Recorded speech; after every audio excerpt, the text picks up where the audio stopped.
machine à rêver, la machine qui va faire rêver, la machine qui illumine, qui colorie.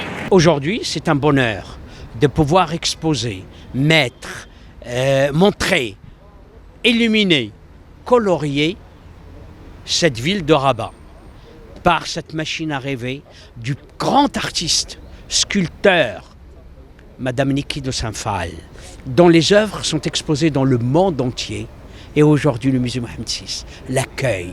Rabat l'accueille, et elle l'accueille à côté du cheval de Botero, à côté du guerrier Maasai de Ousmane Sow, à côté de la sculpture de Farid Belkaya, à côté de la sculpteur Madame Qabbaj Ikram. Donc ça veut dire qu'aujourd'hui, nous avons un musée qui est ouvert jour et nuit, matin et soir. À n'importe quel moment, les gens peuvent venir pour pouvoir se nourrir de la lumière, se nourrir de la couleur. Vous savez, j'ai quelqu'un qui est venu tout à l'heure, il me dit, on a l'impression que c'est un bouquet de fleurs qu'on offre au Orbati. Il sera là, ce bouquet de fleurs, pour combien de temps? Écoutez, M. Michael Benabou, qui est un grand collectionneur, un amoureux du Maroc, et je voudrais insister beaucoup qu'il nous a fait ce partage de sa collection, puisqu'il m'a dit lui-même qu'il aimait énormément le Maroc, qu'il aimait notre souverain et qu'il est extrêmement sensible à tout ce qui a été fait pour la culture par notre souverain. Elle sera pour longtemps, des mois et des mois. Pour le moment, 2 ans, et puis j'espère beaucoup plus encore.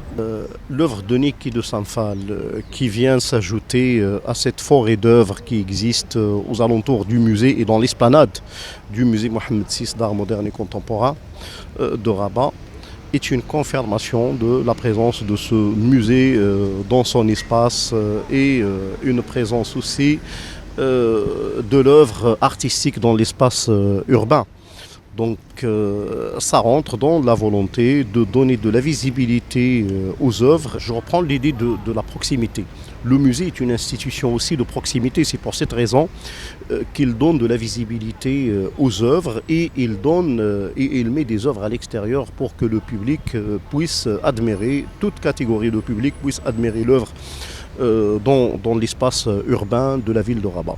Que représente cet artiste pour C'est un artiste franco-américain de qualité, l'un des grands artistes sculpteurs qui existent sur la scène du XXe et XXIe siècle. Donc l'avoir au musée associé à l'œuvre d'artistes marocains comme Farid Belkaya ou Ikram Qabbaj et surtout à l'œuvre de Botero plus l'œuvre de l'artiste sénégalais Ousmane Sow. Donc pour nous c'est une fierté d'avoir toutes ces œuvres et les avoir mis à la disposition du public marocain.